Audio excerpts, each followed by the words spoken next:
for the Pig and the Hen. Pig and the Hen Show. Pig and the Hen Show. It's time now for the Pig and the Hen Show. Pig and the Hen Show.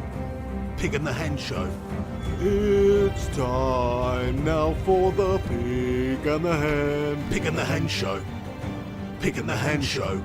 It's time now for the Pig and the Hen Show. Pig and the Hen Show. Pig and the Hen Show. Even more interesting. Boom Chanka, how's it going everyone? It's the Flying Pig here on the Pig and the Hen Show, joined by the Hen. Henry, introduce yourself, say hello mate. I want to make sure that you're coming through loud and clear with no echoes. Let us know in the live chat immediately, peeps. Right, I'm here. It's a bit different tonight. I've literally just picked myself up a bit of McDonald's, mate, because I'm absolutely fucked in terms of like mentally. Just been out. Just been drinking like midday, and I just needed to fucking come out and get myself some grease and some fucking sugar, you know, as you do, just for the show, mate. Basically, otherwise I'd be eating far more healthily than the big M right now. You know what I'm saying? Absolutely, mate. My green screen's just dissolved. Anyway, that's fine. I'm here. We're here. Henry's a little bit worse for wear, but he's here. He's committed to do the show, as you just heard. He needs to get some McDonald's down him. So not only are you going to see a Pig of the Hen show today, where we just discuss football and get into it, you're also going to witness Henry do the McDonald's challenge we were talking about yesterday. So he's actually going to have to eat those 2 double cheeseburgers he's got there with the 2 drinks in, what is it, 2 minutes? Well, before I eat them, first I have to traverse the dangerous streets of China in terms of the traffic. Yeah, they don't drive like they do back where I am. You know what I mean? You got to be careful, mate. You got to have your wits about you. And I'm just trying to make it back to a safe location now, so I can go back and eat my cheeseburger or 2 cheeseburgers or double cheeseburger or 2 double cheeseburgers or however you like to say it. Let's drink my Coke, my 2 Cokes. Coke Zeros, yeah? You know what I mean? Stay healthy, yeah, you might want to cup your microphone, mate. You might want to cup your microphone because isn't it typhoon season? We can hear all of that, mate. It's windy, mate. It's windy. Can you hear that? Can you hear that wind? Yeah, we can definitely hear that, mate. Yeah, you've definitely got to cup the mic there. But I've been hearing there's some dodgy stuff going on over there, mate. Weather-wise, like typhoons and stuff. Bunch of people dead. It's not near you, then. No, I'm still here. I haven't heard anyone die where I am, mate. But I mean, I'm sure there's always bad fucking weather in this part of the world, mate. I mean, you want to be careful. Yeah. Absolutely, mate. Yeah. Well, it's good to have you on here, then, mate. You had a good week. Been following Spurs. Mate, it's been what a brilliant start to the season, mate. Watch the game against Aston Villa. It was hit or miss, was it not? Worrying.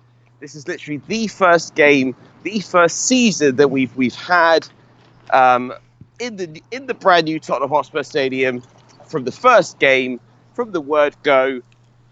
And what happens? Aston Villa, a promoted side, score in the first half, and everybody's thinking, "Fuck, this is not a good start, not a good start at all." But you know what? Our record signing, Ndombele, legend, puts one in. Kane does the business towards the end of the game. No complaints from me, sir. Yeah, no, I'm not surprised, mate. It was a decent start for everybody involved, really. The guys at the top, anyway. Liverpool won, City won, Spurs won after going a goal down. So that is obviously a great result for the start of the season. And United battered Chelsea 4-0. I'm feeling way better about United now after that weekend because obviously we've gone out there against a decent team. I know Fat Frank Lampard's got his work cut out for him. And really, they haven't signed anyone and they lost their best player and all that jazz. But still, it's still Chelsea. They've still got a lot of players on a lot of money there. They're still a big club. And United went out there and we freaking battered them, mate. We made them look proper bang average in all departments. Okay, yeah, the game could have gone a bit differently if that goal went in from Tammy Abrahams, that shot in the first half. But fact is, United just bossed them 4-0. Did you watch any of the highlights of the United game? I did. See the goals, I did watch the United some of the quality game. of the goals, mate. I did watch it, and actually, I do it. Despite the casual look of what I'm doing right now, in terms of I'm just out and about, fucking get myself a McDonald's, looking a bit worse for wear. I've got some important things to say about Manchester United, Chelsea. Some really important things. Season-defining shit, mate. So, when do you want to hear it? Do you want to hear it now, do you? I'd love to hear it right now, mate. You can't just dangle that in front of us and then make us wait. You're going to have to give us your opinion now. Right, well, my opinion was that was certainly the most important game of your whole season. And the reason I say that is because it comes down to the penalty for yourselves when it's at 0-0. You get a penalty.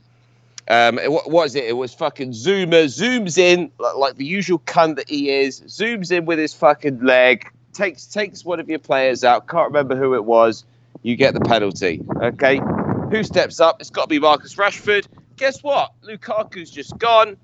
You don't have anyone else these days, do you? Who do you have? You know what world-class striker at Manchester United do you have? Is there any Zlatan there? No. You got Cristiano Ronaldo? No. Have you got anyone that's actually kind of like fucking hell, massive name? Not really. You got Marcus Rashford there. Decent young player. That was his time, mate. It was his time to show everybody what he was about. I was looking at him. I felt for him at the time that he had to take the penalty. Solskjaer's obviously said, look, take the penalty, mate. Put it in the back of the net. Yes, it's more likely that he's going to score than not, but it was such a critical moment in the game. Everything, your whole season rested on that moment, mate. I think everybody's missed it. That's how I saw it. The whole season rested on that moment. He needed to put that goal away. He needed to put the penalty away. And as soon as he did, mate, the floodgates opened for Manchester United for the rest of the season. If he'd missed that penalty, it wouldn't have been the same, mate. It was a season-defining moment. I was actually so happy for Marcus, mate. The look on his face, you could almost see the weight on his shoulders literally evaporate as soon as he fucking puts it away. It was a fucking great penalty as well, mate.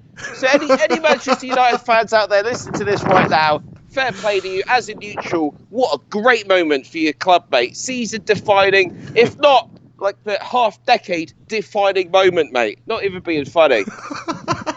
Mate, I am loving what I'm hearing from you today, Henry. Where is this coming from, mate? It's not only United fans that are getting carried away, it's also neutrals and Spurs fans. Just true, mate. I fully agree with you, mate. I think it is season-defining, like you say. I mean, before the season started, I said it was a hugely important game, probably the most important game we would play, because it's the first game. We've had a good pre-season. Now we've got to make that count for something. Chelsea are in a similar position, so out of the top 4 teams to be able to come up against, they're probably the best one right now.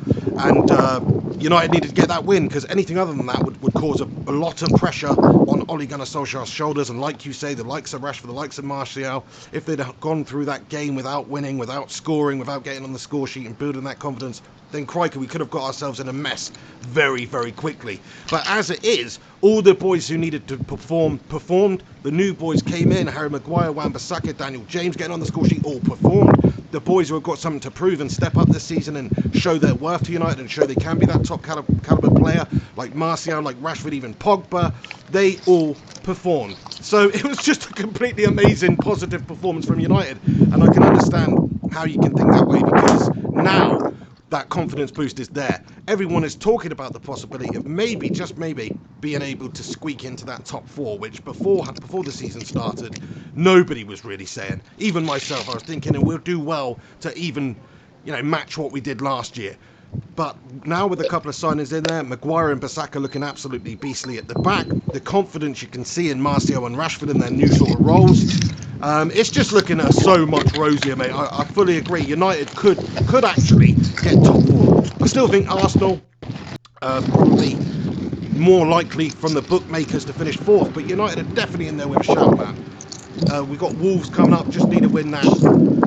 I mean, fair play to you, Hen. I love what you said there, man. It's so true. United are on the ascendancy, boys. Something feels special about this United squad. The boys who need to step up are stepping up, and hopefully people like Pogba, for as long as he's here, is going to give it his all.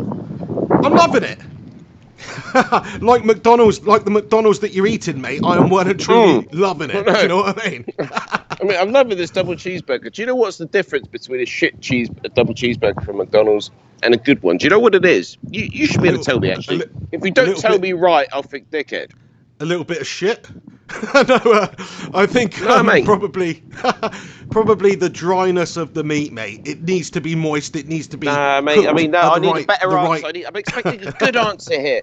And you know, don't lie to me. You've been to McDonald's a few times, right? Mate, that's all I get is a double cheeseburger. As most of us, right? So you're a double cheeseburger expert. What is the difference between a good double cheeseburger and a bad one? Come on. Well, it's a bit of a broad question. I mean, like I just said, one example, the dryness of it. Sometimes you get one that's overly dry, and that just ruins the complete burger. You need a moist maker in the middle, mate. No, I'm disappointed with you. Come on, then, let's hear it then. Simple Spit answer it out. Is it fucking freshly made or not, mate? If it's hot, mate, if they've just made it, it's just they've just made it and it's warm and the cheese is already melted when you get it and it's almost too hot to fucking handle in your hands, mate. That's a good double cheeseburger. The last double cheeseburger you want is when you get it, mate. The cheese ain't even melted. It's been sat there for about however many fucking hours, mate. And it's fucking rancid, mate. You know, there's a big difference between a nice double cheeseburger and a bad one, mate. Doesn't matter what country you're in, mate. This is McDonald's internationally. Sort it out, McDonald's. Every time I get a double cheeseburger, I want it to be fucking too hot to handle, mate. I don't care if it's a little bit hot, mate. You know, I don't care if you're worried about me, coming up with some kind of fucking lawsuit, mate. I just want it hot, mate, and tasty. Yeah? Fuck. Mate, fully agree. Now you said that, fully agree. I'm exactly the same with Burger King's sweet chili cheese bites, mate. 100%. If they've been sat around, they're just a gelatinous mess. You need them hot. You need them ready. Do you know what I mean? Fresh. That's the key. Kind of like United's back line. That's why it looked so good, because it was fresh and it was ready. Do you know what I mean? Well, I'll tell you what. People will be accusing us of knee-jerk reaction, saying, "Oh, okay, so United won the first game of the season, 3-0. Whoopie-doo, it's one game. Why are we ecstatic about it?" It's not just about that. You know, the first game tells you a lot. It writes the prologue for the fucking the legacy, the escapades of what is about to unfold. Okay, and I'll tell you right now, Harry Maguire, for all that money, is an absolute bargain. Absolute bargain. This is just me as a neutral, mate. Not a knee-jerk reaction. One game. Listen, mate. Just one game. The way that he reacted when the goals went in, just the look of him for the whole game, mate. He will be the best defender in the world. Yeah, hold me to that. Bring me back to this Pig in the Hen show, 2019, late August edition, whatever it is. I'm telling you right now, Harry Maguire is one to watch. I think he'll surpass Van Dijk, actually, mate. I think he will be one of England's greats in the back line. He's got the right look about him, mate. Do you know what? He's got a fucking big face. He's a slabhead, right? And do you know who else has got a big face in the England lineup at the moment? Go on.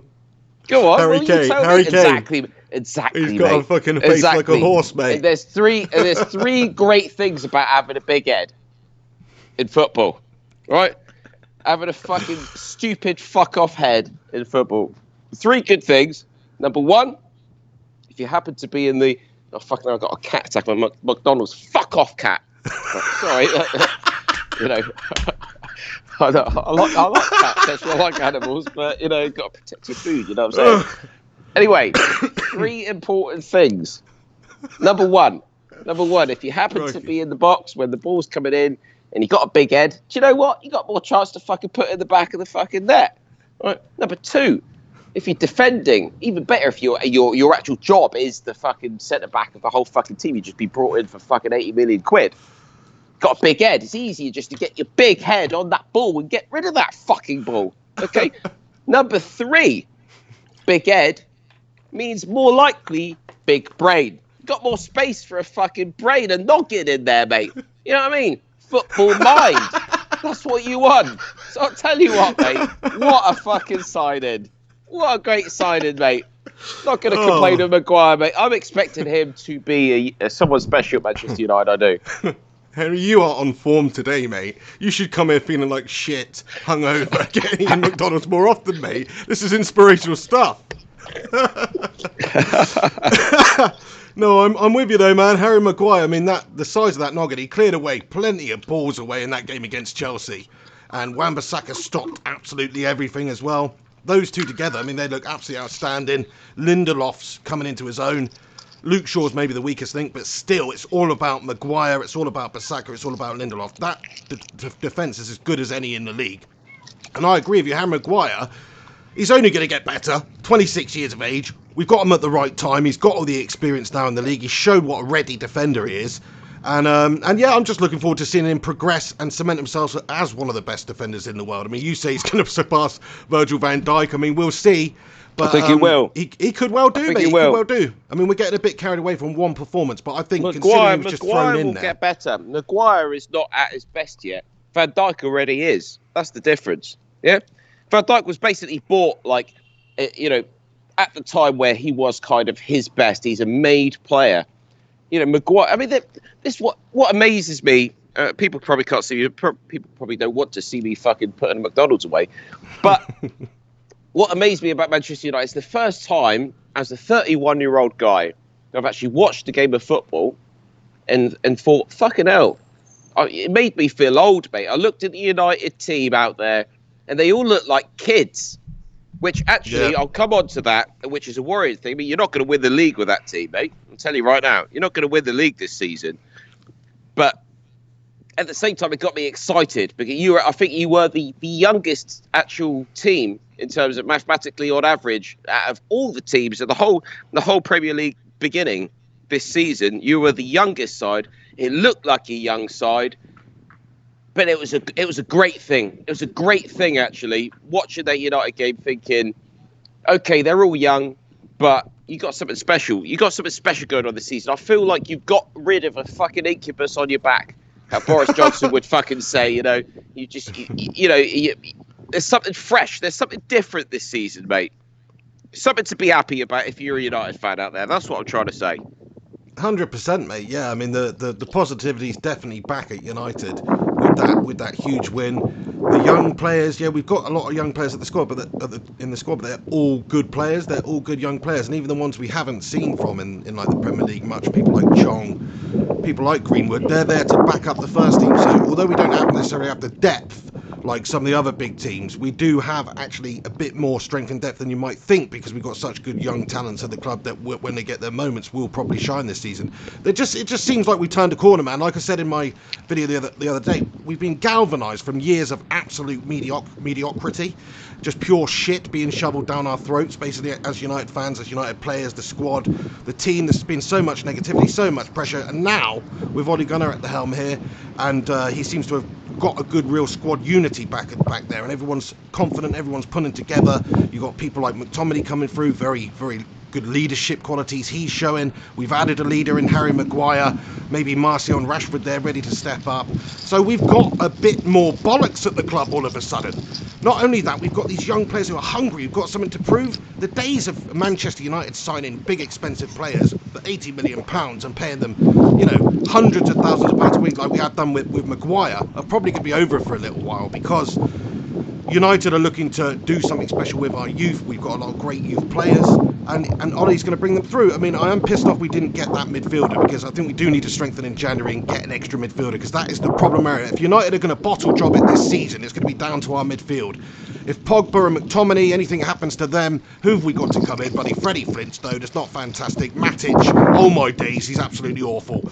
Don't want to see him near the side, to be perfectly honest with you. And he's an okay backup player, but you're not ever going to win anything with Nemanja Matic aging like he is, playing like a slow bloody Frankenstein on the ball. We need some youth, we need some exuberance, we need some quality. But like you say, Hen, earlier, you can't win anything with kids. I don't think we're going to win the league this season. I'm not getting carried away there, no way. The other teams that are above us are way more oiled and seasoned at doing what they're doing. United are just trying to get back up there. We've just got to close the gap this season. But yeah, I do think that if the players can handle the pressure, which it seems that they are doing, we've had a good pre-season, and the start of the season was incredible, then it could be a really positive season for United. We could get in that top four, and who knows, maybe we could even finish above Spurs, man. That's what I'd love to see. Spurs, me and you. Should we have a little cheeky bet on? That's how confident I am. It's a bad idea, actually. It is a bad idea. No bets this season, mate. Bets are rough, mate. Do you know what I mean? We are professional. It's a bad idea, mate. You know, broadcasters. You know, we represent the footballing lot out there, we would probably get banned off YouTube if they knew we had a bet on these days, mate. That's the kind of modern times that we live in on social media. Okay, any excuse, but no. Sorry, go on, mate. So I just want to take this time to say thanks to everybody who's tuning in right now live on the live show. Thank you to everybody who's stopping by and getting in the comment section. I can see them coming through. Shout out to Heron Coco, Lalu Pato, Alex Rincon. Thank you very much for stopping by here and moderating, pal. All the usual, bunch of usual legends in here, so thanks for stopping by and getting involved. Do us a favour, smash us a cheeky little like on this video. If you can give it a share on social media as well, that would be just grand. So thank you very much for stopping by with us. We will delve into the comments as we go along, of course, but right now me and Henry we're just going to do a little bit of a back and forth for a while, and then we'll get deep into your comments. So don't be disheartened, lads and lasses, that we're not reading them out. We will get around to them, trust me. So get them in, enjoy the show. We're going to chat COD. Henry's on form. I'm loving it. He's positive about United. So am I. United are coming into their own, man. The players, the young lads that needed to step up to the mantle, people like Rushford, Martial, hopefully they're going to be able to do that now. Positive stuff at United, it really is. And I have to say, it's just one game. I mean, anyone is going to accuse us of knee-jerk reaction. Of course they are. But it wasn't about the result. It wasn't about the fact that you've beaten Chelsea 3-0. You know, I will get to that, but there's more important things to talk about as a United fan, watching the show, than the result of the game, actually. Because as a neutral, that whole game, the whole scenario just spoke volumes to me. Absolutely. I think the biggest mistake that any of us has made is worrying. If you're a United fan, the last few seasons just haven't worked. You've bought all these players, it's not clicking together, and the tendency has been, right, let's just sack the lot of them. We need a fresh team. Fuck all of these people. And I wanted to highlight one person, right? Anthony Martial. Okay, do you know what? He's just been left at the wayside. Everybody's talking all the shit about Manchester United, saying you need to change the manager, you need to change the core of the team. Fuck the Glazers, fuck this, fuck that. Why has nobody been talking about Anthony Martial? Please find me a pig in the hen show. Please find anywhere where I've ever said a bad word about the guy. He's always been a decent player, mate. Every time he's sort of ever got involved, he's kind of been there or thereabouts. You know, you can't expect him to be prolific when he's in and out of the side. Do you know what? This season, he's going to have to step up, and he's already scored in his first game. Regardless of the goal, he looked decent, mate. And I think he's absolutely loving it. And I think everybody, including Manchester United fans, have missed a trick here, mate. Missed a trick. It's probably a fucking good thing that you didn't sign another forward in some respects, because suddenly Martial's been, put into the spotlight. That's probably what he always needed, mate. That's what he's always needed. Sometimes clubs with all the money and you sign this left, right and centre, and you forget about the people that you signed 6 months ago. They were actually a fucking shit hot young prospect. It's been left at the fucking, side of the road. Simple as that, mate. It's happy times, mate. Happy times for you, actually. Yeah, I agree to an extent. Yeah, Ole Gunnar's definitely put his faith in Martial this season. He said to him, look, you're my number 9. You're my goal scorer. Go out there, take the step up, score 20-plus goals this season and be the man for United. That is what he said to Anthony Martial, and so far Anthony Martial looks like he's answering him. But the problem that has existed with Anthony Martial, which hopefully won't exist much longer, but it could do, is the inconsistency, man. Because I know what you're saying, in and out the side, sometimes he's used as a sub, sometimes he starts, sometimes he's up top, sometimes he's out left. Different positions, exactly, mate. Yeah, how can you expect him to settle in, though? Even you, pig, you've got too much expectancy, mate. He's never had the time to actually cement his position, mate. Now the pressure's off, He's mate. He's been here for years now, though, mate. He's been here for a few years. He has looked great at times, but it's the Paul Pogba problem. One game he's absolutely fantastic, looks unplayable, looks like the next Thierry Henry, and then the next game he barely has any sort of an impact at all and looks like a passenger. But that's previously. I'm forgetting about the past, man, because I think that's what we have to do, and I think that's what Ole Gunnar has probably instilled into the lads. Forget what's gone before, learn from it, of course, but put it behind you, and let's have a real go of it now. Martial, it's your time to shine. You can be the next Thierry Henry if you take your chances, if you go for it, give it your all. Rashford, you can be that next Wayne Rooney for Manchester United, that goal scorer. You can be that true, iconic player for us. He's just going to have to keep doing what he's doing and perform. Consistency is the key for Manchester United, because a lot of the players have the talents. It's just about them going out there doing it and showing it week to week. So if they turn up against Wolves and play to half of their abilities, then they'll lose, because Wolves are a good team. So we can't take any game for granted at the moment. The players have to stay focused. They've got to go for it, and they've just got to get that consistency into their game. I hear you about Martial. I think he's ready to step up. I think Rashford's ready to step up. Ole Gunnar's given the faith in him and showed him the way, said that this is what you're going to be doing for me. I'm putting faith in you. We haven't gone out there and signed a Mandzukic or another player, an experienced player to come and help. No, you're the goal scorers. If Greenwood's needed, the young lad, he'll be put in there. But you two are the main Wolves up top there. No pun intended. Yes, mate, I 100% agree with you about that. I think Martial's ready, Rashford's ready. Ole Gunnar showed that he wants them to play. A couple of people just mentioning about the wind, mate, when you speak. Is there any possibility you can cup it or like move to a slightly more windproof area? So whilst I've got a fucking double cheeseburger in my hand, mate, you know what I mean, and a Coke in the other, with my phone on the go, just trying to keep the stream going. No, fuck you guys. You're obviously... I tell you what, mate, you're failing the McDonald's challenge there, pal. I can smash a double cheeseburger in about 90 seconds, mate. At most, 60 seconds, maybe. That's poor. No, we were talking on the show the other day about smashing in loads of McDonald's, mate. People were sending super chats across for extra McDonald's dishes, man. Okay, well... that's interesting, mate. You know, if I was going to get paid to smash in fucking food quicker, mate, should have let me know. I know, that's it, mate. Well, you have to do a challenge next time. Should we explain why I'm at this state? Shall I just quickly say, right, basically, I was invited out this afternoon. Excuse me. Let's talk about the state of Henry Hotspur right now, yeah. I was invited out this afternoon. It's unusual. Been out, like, from midday, basically. On the drink, my friend had a bottle of vodka behind the bar, as you do. There's sort of friends you want to hang around with, innit? When you go out and it's like, no, I already got a fucking bottle prepaid behind the bar, and it's like middle of the day. It's like happy days, isn't it? So you know, destroy that. I've been on the Coke Zero all day. That's the problem, innit? It's been vodka Coke Zero, and now it's McDonald's Coke Zero. Terrible way to live, mate. I'm not, don't try this at home. But, buzzing for the pick of the head right now, mate. I had a good sleep, mate. Mrs. is fuming.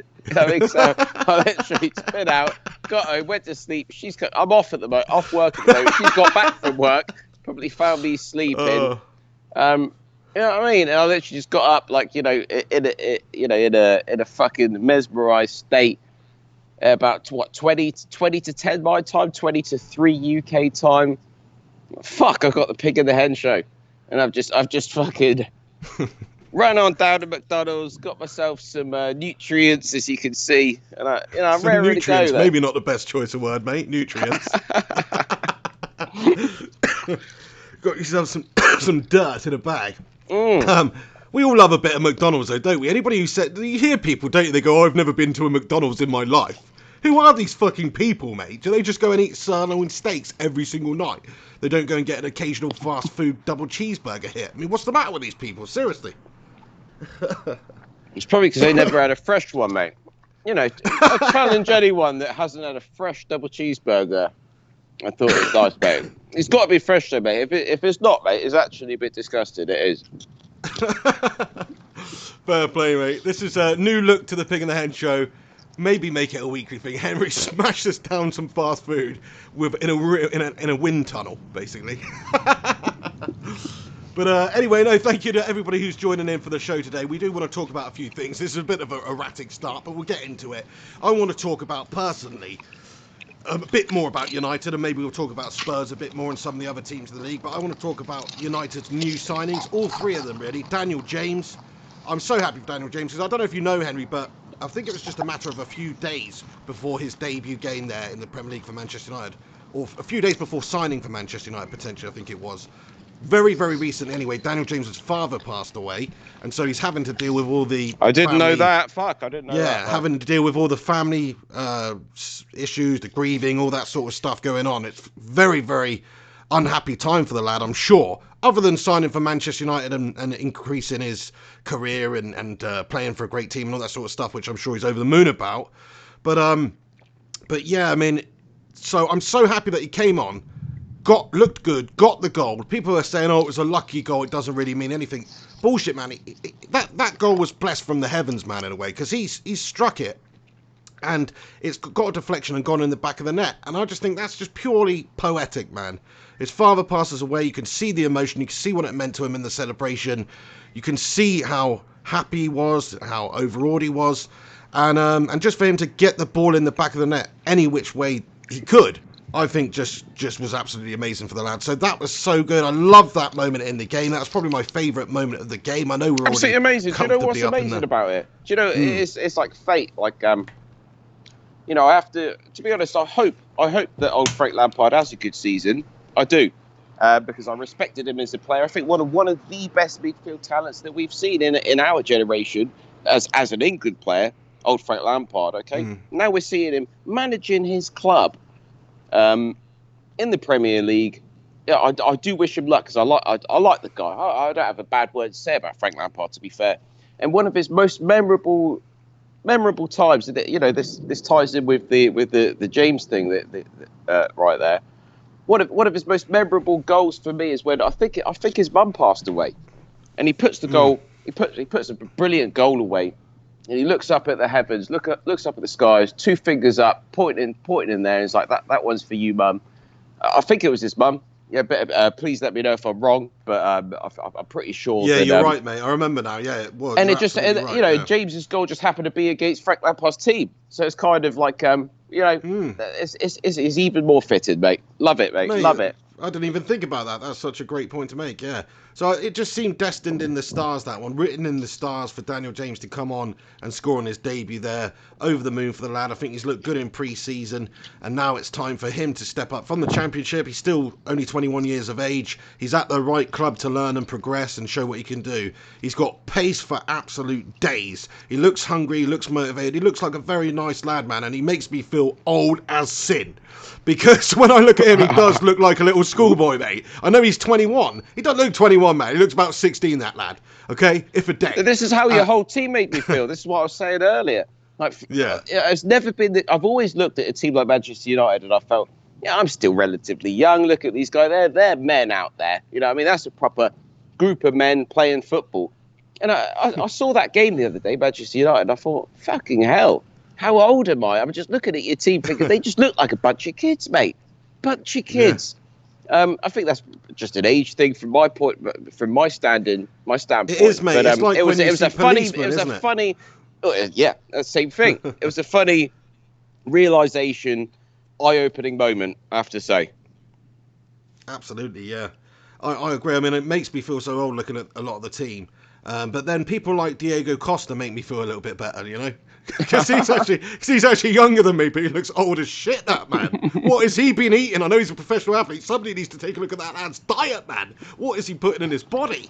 Is it 16 double cheeseburgers every morning for that guy? Do you know what I mean? I'm going for the Diego Costa look, lads. No, he drinks Costa, mate. Costa coffee. That's it, the Costa coffee. That ages the skin badly, mate. He needs to sort it out. He's been drinking it since birth, mate. His mum had him on in the old bottle, you know what I mean? Exactly. You've got to stick to your Starbucks, you know, picking the head fans out there. You know what I mean? I'm expecting royalties from Starbucks now for saying that, but there we go. Very good point, though. Yeah, we're feeling old these days, but it's because we are actually old. We're at plus 30, mate. That is old as shit. I know there's probably people watching this that are older, no offence, but we are definitely not young lads anymore. If we were professional footballers, we'd be coming to the twilight years of our career. Do you know what I mean? Ready to hang it up, ready to wind it down. That's what we'd be doing. The knees would be giving away. The fitness wouldn't be there anymore. We'd be packing on the pounds, which is what we're doing anyway. So it's bad times, mate. We're getting older. Yeah, speak for yourself, mate. I want to talk also about some of the other new signings. We mentioned him briefly early on, but holy crap, Harry Maguire, man. I love him. He's such a player. He comes in, he plays the ball out from the back there. He's driving runs out from the back there, looking for through balls, looking to make stuff happen from the back there, playmaking from the back, blocking, getting his big slab head on the ball numerous times. Great show of challenges, great show of tackles on display from him. And oh my days, we have got the missing link. We've got the missing piece of the puzzle now. Harry Maguire, with that beautiful chin of his, has come in and he is just already slotted right into United's back line. I know it's one game, we shouldn't get carried away here, but we've seen him for Leicester for the last couple of years. We've seen him for England for the last couple of years. We know his quality. We know he's only getting better. And that display for United was nothing short of an excellent debut. It really wasn't. I know maybe some of the other players take the headlines because Rushford got a couple of goals, Pogba, a couple of fantastic assists, Daniel James with that epic moment at the end there with that goal. But Harry Maguire, man, I mean, seriously, he put in an excellent debut. So I agree with 100% with what you were saying earlier, Hen, about him about to be the time that he shows that he's a top player. You've got maybe more confidence in him than even me because you think he's going to surpass the likes of Virgil van Dijk. But I just want him to be right up there as one of the best defenders in the league. He was already that at Leicester anyway. Well, I have hell of a lot of confidence. He's just got the right look about him. I know, that's not a technical fucking way to judge someone. I've literally seen him one game for Manchester United. Obviously, I've seen him for England. I've seen him for Leicester. But yeah, what can I say? I mean, he didn't look like the sort of player where I thought, what the hell have you done spending 80 million on this person? I know that's silly money. It's more money than I can really comprehend. But it didn't look silly. He just doesn't look silly, mate. He doesn't look out of place at that kind of price. He's exactly what you need. Do you know what? There's probably players out there that you could have spent that sort of money on, and they might actually look at a place. You basically just bought a fucking brilliant young player that looks like he could just slot in with a team and everybody could embrace that guy. Whereas you could have got out and bought fucking, I don't know, for example, Sergio Aguero, okay? Brilliant player, unquestionably brilliant player. But if you had bought him from Man City, it just wouldn't look right. It wouldn't look right at Manchester United right now, would it? Can you imagine Aguero just slotting in at Manchester United? Bit random. Right. Bit random, mate. Like, what the hell? That would never be on the cards ever. Do you know what I mean? What I'm saying, it just wouldn't work, would it? It wouldn't fit in with what you're trying to do right now. Is what I'm trying to say. That's what you'd say. Yes, it random. would. I'd take Aguero to the club right now, mate. going back on everything I was saying right now. Even that, Aguero and all that Manchester City through and through. He's a fucking quality striker, isn't he, man? But anyway, no, I don't think it would actually fit with what Ole Gunnar's trying to do. Maybe from a play style point of view, but not from a get the mercenaries out the door point of view. We've got too many of those lingering as it is. Still got Sanchez here. Well, what's going to happen with Sanchez this season? Is he even going to play? Yeah. Mate. You should know. I do know. He's entering Bruno Mars lookalike competitions and finishing in the podium usually. He's walking the dogs on the beach and he's not really... I don't know. I don't really know what he's doing. He doesn't look to be too involved with this United squad at the moment. He wasn't involved in pre-season at all.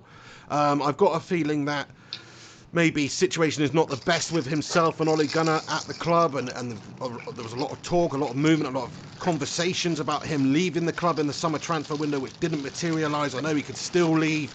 There's talk of him maybe going to Roma on a season-long loan and then forking up maybe half of his wages or something like that just for us to get that £500,000 a week off the books and to get him out of the dressing room, because you don't want that sort of a negative influence in the dressing room, because if he's not playing well, if he's not playing, that's all he's really going to be. He's going to be a 500k a week nightmare for the rest of the team in terms of confidence. Nobody wants that hanging around. Nobody wants somebody there paid way more than them who's not even playing and not looking good whatsoever.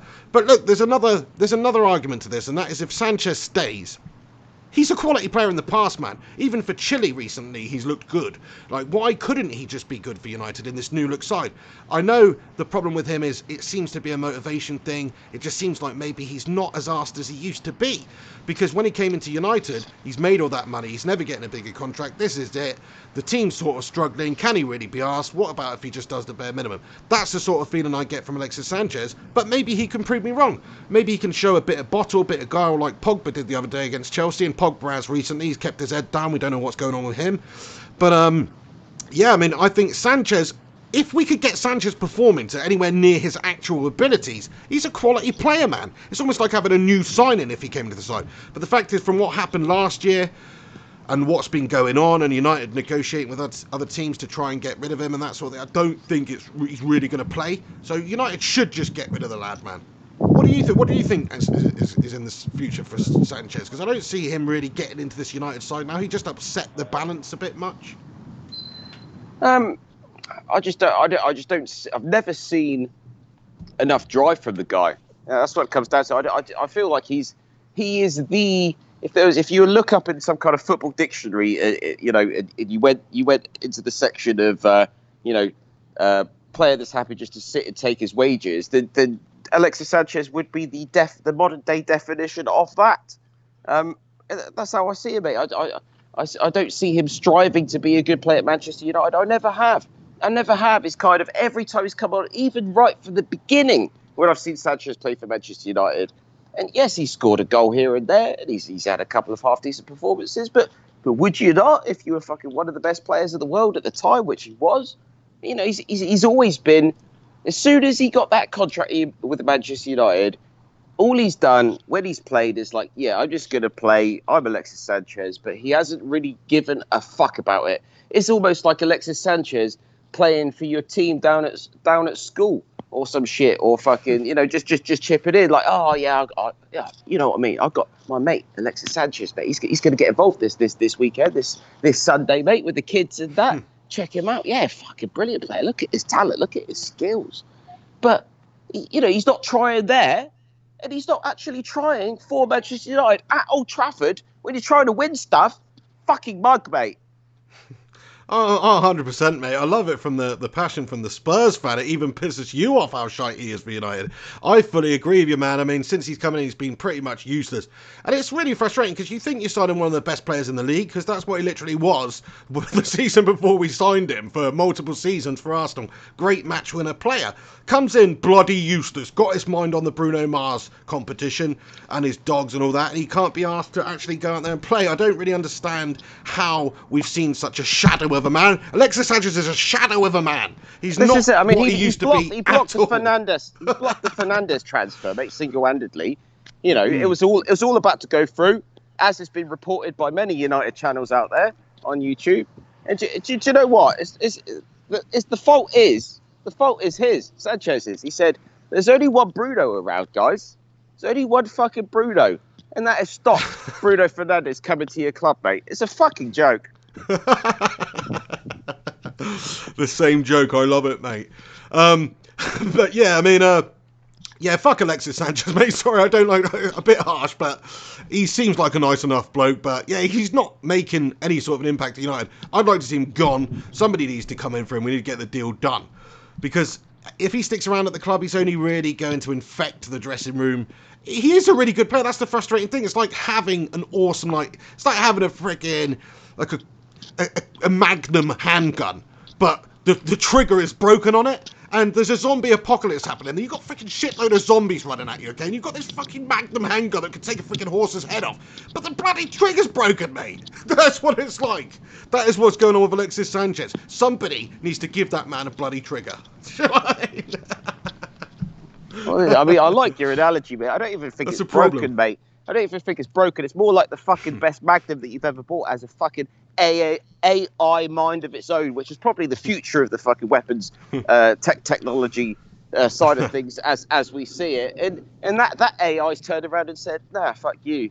You know what I mean? I'm quite happy in this fucking Star Trek style fucking what's it called? What's the thing in Star Trek where you go into this like alternate reality and it's like the best place you've ever been? What's that thing? Mate. I don't know, mate. The holodeck, mate. The holodeck. He's stuck in the fucking holodeck, cunt. That's what it is, mate. Yeah, absolutely, mate. What did you just say a minute ago, mate? I totally lost my train of thought. I was saying that he's an AI in the best fucking, state of the art. Basically, what you're saying is Skynet has gone live, mate. Yeah? Hand weapon that you've got. No, not quite Skynet. No, he's just a fucking, independent AI in the best fucking handheld fucking. He's a Terminator, mate. He's sent back from the future, mate. He's sent back from the future to make United look shit. Arsenal in the future, you've got a robot, like a cyborg version of Arsene Wenger. like Yeah? that. Arsene I like Wenger's that, part actually. cyborg. He's like quite a like T500, that, somewhere in between Arnie, somewhere in between that prick and the second one made of liquid, right? He's in between those two. Arsene Wenger has sent back Alexis Sanchez to sign for Manchester United. Why the fuck do you think they let him go so easily? Because they wanted him to come into United and be that Terminator which terminates United. Do you know what I mean? I know, you could almost imagine him fucking crouched there after the light. You know, this is a good night. Where I am, mate, it's a fucking storm brewing. But guess what? But guess what, mate? Guess what? Ole Gunnar Solskjaer's there. He reaches out the hand. Come with me if you want to live. Do you know what I mean? That is what Ole Gunnar Solskjaer's doing right now. He's saving this club. This is it, mate. Right, what I'm going to do, where are you going? I'm just going to nip. Henry, your bloody connection's going because you've gone inside the building, mate. You can't do this. Mate, if I Oh no, Henry Hotspur, you're gonna have to get out the gaff. Mate. It's shocking. stay on the No, we can't hear you, mate. You're buckling. You need to go outside. Shocking. This is what happens, you see. Piss poor planning, piss poor performance. He's just gone inside. Don't know what he's doing. What is your problem, Henry? Go back outside, mate. Do you know what I mean? I can't even hear you or see you right now. Hello? Hello, can you hear me? I can hear you, mate. Yeah, but you completely cut out. Like, what is your major malfunction here? Well, I was trying to walk up the stairs to my apartment just so I could get a fucking drink or something. You know what I mean? There's a storm brewing. Mate, haven't you just... The rain you started, went to McDonald's mate. and you bought 2 Coke Zeros, didn't you? Yeah, I've drunk then. That's not enough, mate. Not the amount of copious alcohol I've had today. I mean, I'm fucking parched, cunt. Was there really any need for the C word there, mate? Here's a suggestion. Why don't you walk back to McDonald's, give us another tour of a Chinese McDonald's, and get yourself another couple of Coke I've had too Zeros, much Coke pal. Zero today. I was having Coke Zero vodka, I had Coke Zero double cheeseburgers. You know, you can't live off Coke Zero, guys. You know, don't listen to the bullshit that CNN is giving you, mate. You cannot live off Coke Zero. Can you not go and get some water from McDonald's? Mate, I'm going to go to the not shop, sell mate, if I water? can make it. In fact, at the moment, probably just going to fucking... Fuck, it's raining, mate. I need to fucking head back to my little den and maybe forget about the drink, mate, you know? Just open up your mouth, mate, and drink that toxic rainwater, pal. Yeah, I might actually do that. It's got to be better for you than that Coke Zero shite, anyway. Yeah, well, that's it, most Hey, probably, Henry, there's mate. a big storm there, man. Like, there's a lot of lightning going on behind you, isn't there? What the fuck's Well, going this is what I on, mean. mate? This is what I mean. You know, this is, you know, super chat. Please put in brackets for head only because I'm fucking out here, mate. I'm fucking out here, you know, braving the fucking incoming fucking storm, as you can see. More than a storm because it's going to be bad, mate. And we're already getting rained on. I need a fucking drink. Open your mouth, mate. Just open your mouth, mate. Can't you get a couple of leaves and like arrange them in a certain position so it creates like a flow of water like in those old movies, man? Well, I wish I could, mate. That'd be impressive, wouldn't it? If I should be like that, should I? You know, this being broadcast to the masses on YouTube right now, and I should be like, I'm absolutely fine. I'm ready for this situation. I've got my 2 leaves. I'm fucking Bruce Lee. Thing is, though, I'm not. It's a normal cunt that's thirsty after drinking too much alcohol.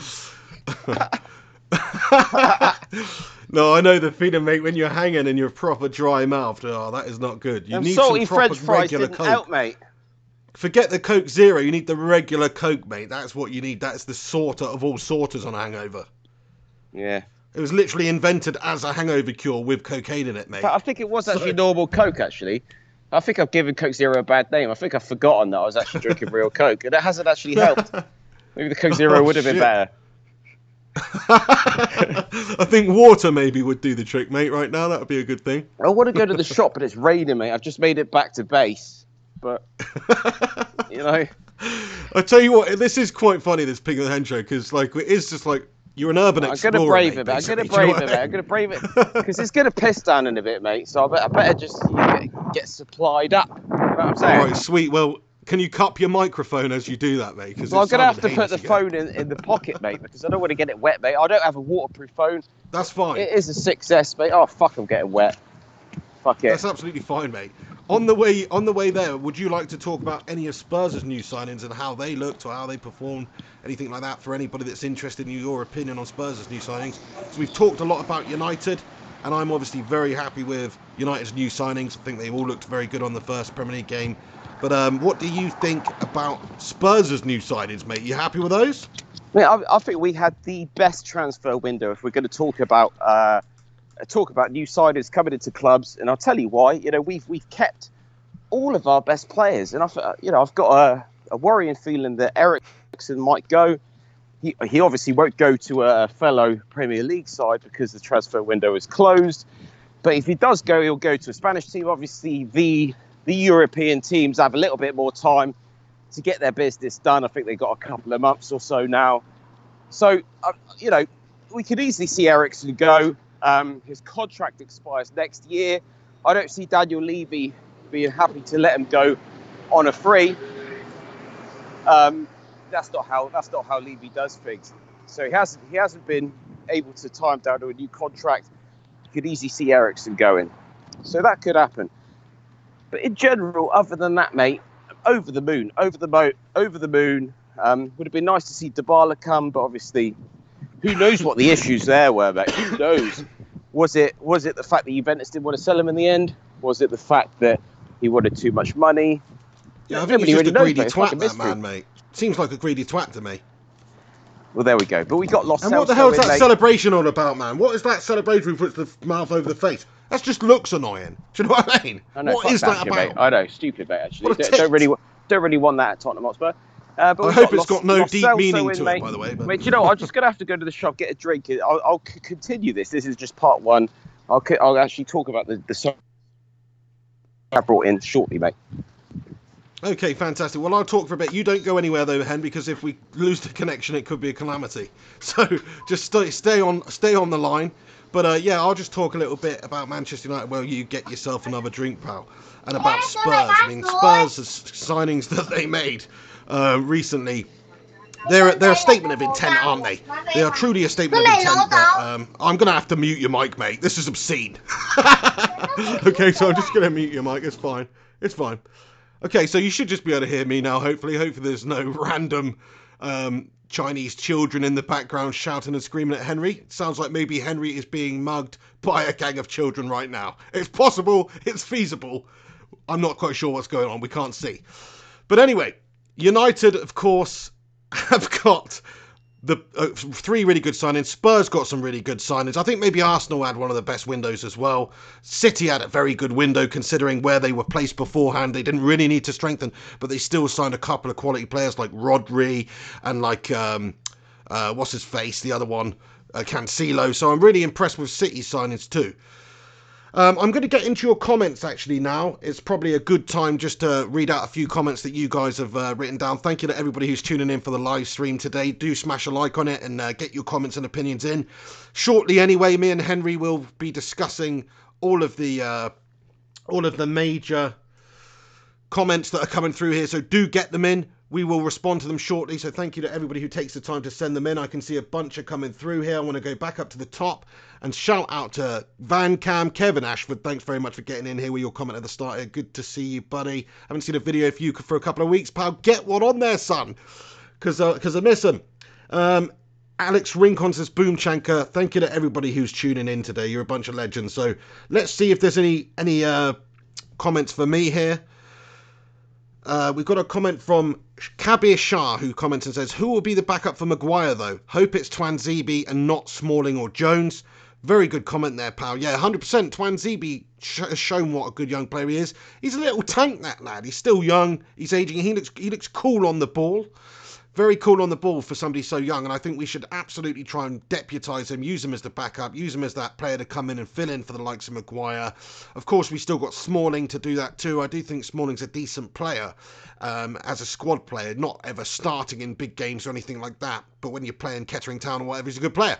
And then you've also got Twanzebe, but Twanzebe's the player to me that you could bring on. He's got potentially more improvement to do than Chris Smalling. Chris Smalling's not getting any better. Chris Smalling's never had the potential to really be the top defender in the world, not over the last few years anyway, because he hasn't really improved and he sort of let errors creep into his game too much. He's just not that solid a defender, unfortunately. Good mid-table defender. Twanzebe, on the other hand, maybe Smalling's more consistent, more experienced, better than him now, but Twanzebe, from what we've seen, has the potential to be better than Chris Smalling. So 100%, absolutely, give Twanzebe the nod. Let him deputise for the likes of Maguire and Lindelof, and I think you'll see a real good progression from the lad. He's only young. Give him opportunities, he will improve, I'm absolutely sure. He's not ready to go in there against the big teams in the Lions' Den, maybe, and come up against them, but he is a good young player who we should be giving opportunities to. And I feel that same way about pretty much everybody who, you know, all the young players that we've got. Greenwood, I'd like to see him given opportunities as the main deputy for Rashford and Martial. I'd like to see, you know, other players that we've got at the club, even players like Garner, who barely gets near the first team. I'd rather see Garner play than Matic at this point. Maybe a bold statement, maybe crazy to say because Matic has so much experience, but I want to see somebody come in who can maybe step up, who's got that ability at a young age, and that we can help improve and progress. Look at the class of 92, Alan Hansen on Match of the Day. You can't win anything with kids. You know, that famous line, I said it the other day, it's true. But this United team has a lot of good kids, so we need to utilise them. Henry, welcome back, mate. How was your shopping experience there? I'm just going to unmute you. Have you unmuted me? How dare just you unmuted fucking you. mute me? How dare you fucking mute me without speaking to me first? It's just like, yeah, I'm just going to mute this cunt. Fuck you, mate. I mean, I might Mate, you have deserved some it, important mate. shit to say, mate. I could have been in an emergency situation. The only way anyone's going to be able to help me out is because I'm getting this emergency out on the pick of the head. I mean, could people still see what I'm doing? They can see If what I you're doing now, happen to have mate. my camera out? You Yeah, absolutely okay, mate. deserve that, though, man, because the thing is, you just sort of, you're putting the show in jeopardy, mate. You're going inside buildings, you're fucking up the connection, you're going in shops, there's little girls mugging you and screaming in the microphone. You need to sort yourself out, mate. Step your game up. Why can't you just find like a place you could just hang out and stay there that works? Well, I mean, you know, the super chats just ain't been enough, is it? You know, if we were living it up, mate, then I could actually rent somewhere completely separate just for the Pig of the Head show, mate, like a studio and shit. Well, But that no, is the ultimate what dream, happens who is knows? what happens is the super chats come to the Pig, and then he invests in this nice little microphone and this green screen and all this other Well, that's what you told me to bullshit, do, and you the head- melter. and the head gets nothing. That's what you told me to do, mate. Improve the show. Yeah, That's I what I'm did. doing. I'm joking. Buying I'm joking, mate, I'm microphones, joking. cameras, shit like this, mate. I did. Little tell him to cheeky, do little these cheeky things. weekends away in Prague, you know, that sort of thing. But Well, that's it. That's speaking it, of mate. which, But though, there's- Henry, speaking of which, though, we've got a lovely super chat here from Gungshi. I just want to say thank you, Gungshi, for always getting involved and getting your support on the show. He's just commented with love to the pig and the hen. Love to you too, Gungshi. Thank you so much for getting by on the show here and showing your support. Hope you're feeling good, mate, and I hope you're very happy with how United have started the season. I know you are, because it was Well, he an certainly amazing start. should be. I mean, you know, you find it difficult to find any United fan that wouldn't have been happy with that start. I mean, the look of Lampard's face, mate, even as a neutral, it did make me chuckle, mate. It made me chuckle, mate. That game, it was funny as fuck. It was just such a weird scenario where you've got opening game of the season, United versus Chelsea, two absolute giants in the game in terms. No, probably or maybe about it. The two biggest clubs over the last 20 years or so. Is that right? Have Chelsea won more than Arsenal over the last 20 years? Probably in terms of they've won the Champions League and they've won. I think Arsenal won the most FA Cups, but who really gives a shit about that compared to the League and the Champions League? Arsenal haven't won that many league trophies over the last, 20 years, really, have they? United are still the most dominant team in English football since. So the over League the era last began. 20 years, we're talking Chelsea and obviously Manchester United. Yeah. I would say that's probably fair. Yeah, Arsenal That's probably maybe just about Arsenal right, yeah? Arsenal may be there because obviously Arsene Wenger didn't have a very successful period with him when he first took over, but then it dwindled off and they didn't have success for years. So yeah, I'm thinking Chelsea probably are the second most successful team in the Premier League era in terms of titles. I could be wrong. Let us know, guys. Well, that's it. Yeah, please do let us know if I'm wrong with that. But I mean, that was the feeling of it anyway.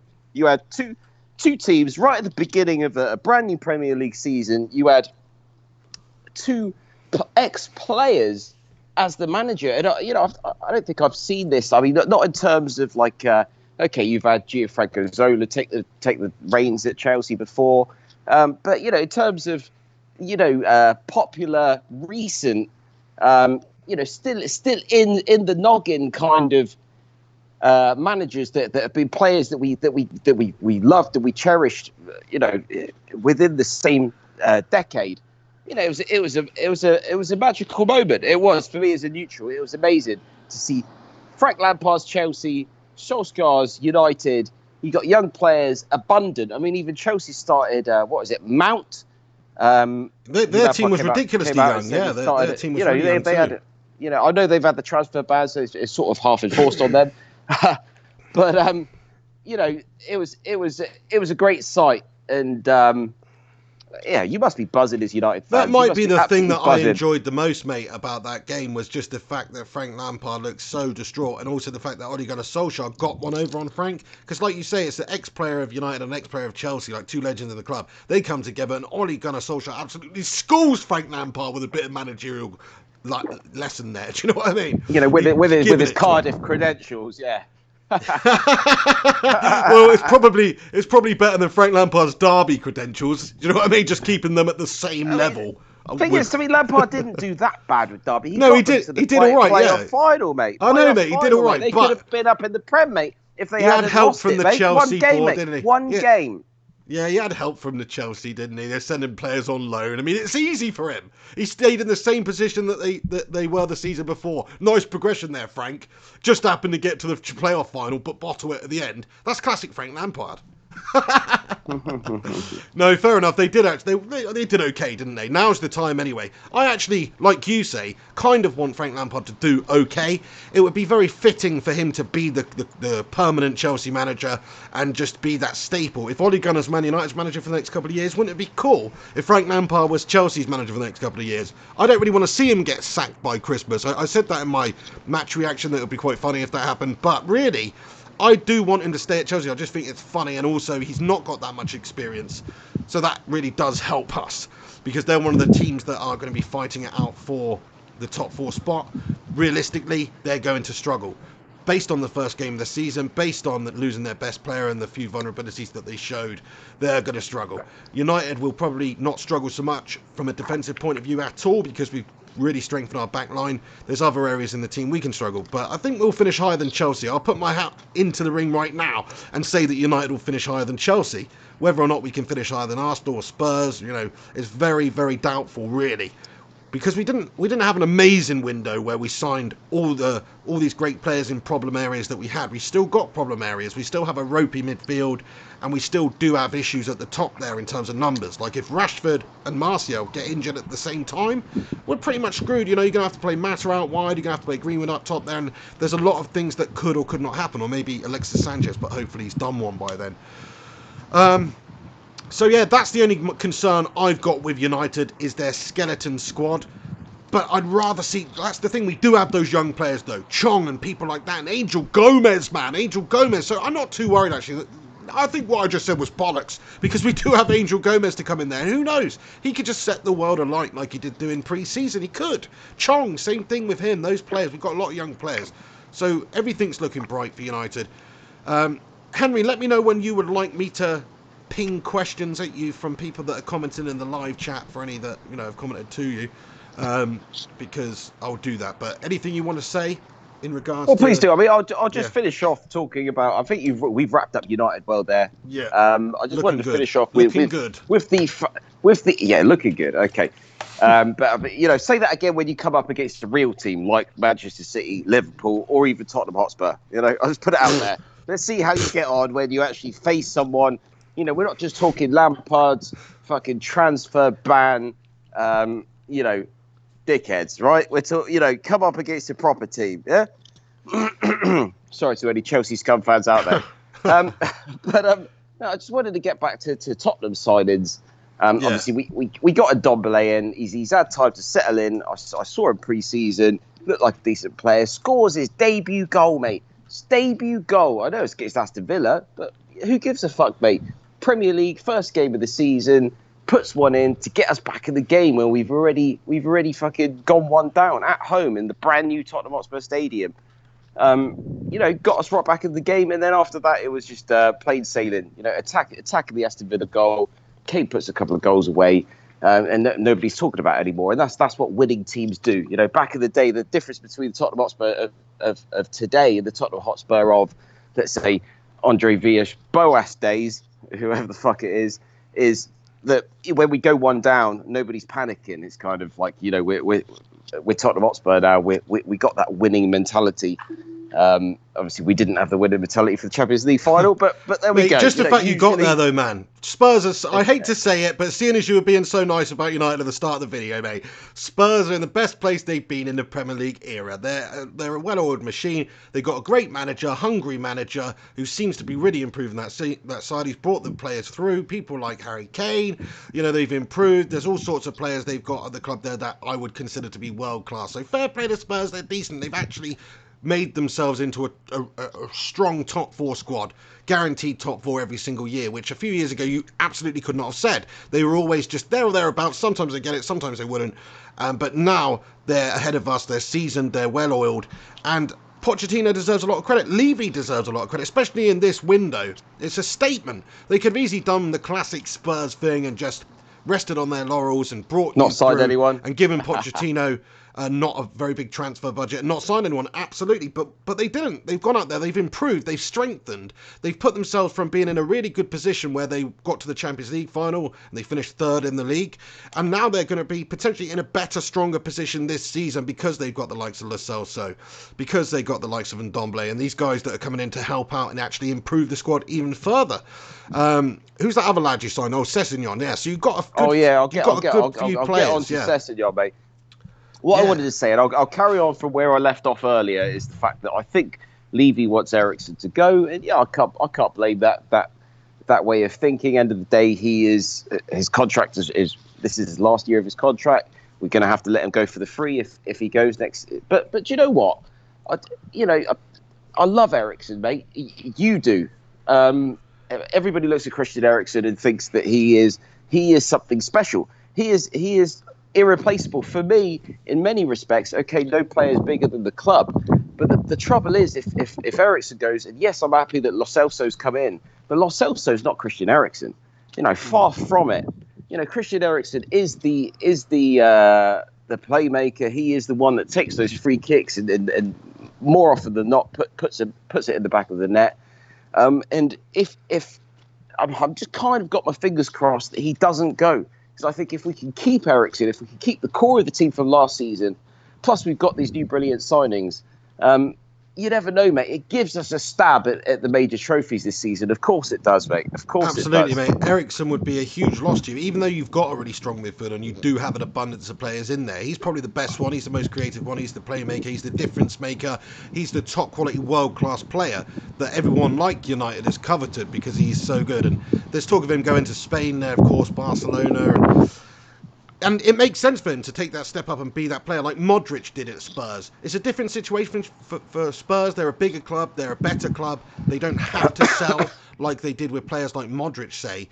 They could keep hold of Christian Eriksen if they wanted to pay him and keep him there, and I'm sure he'd be devoted to the club. But he probably wants to progress his career, go over there, win more things, challenge for things, which does make sense. Spurs are going to be doing that too, but it's just more difficult in England to do that.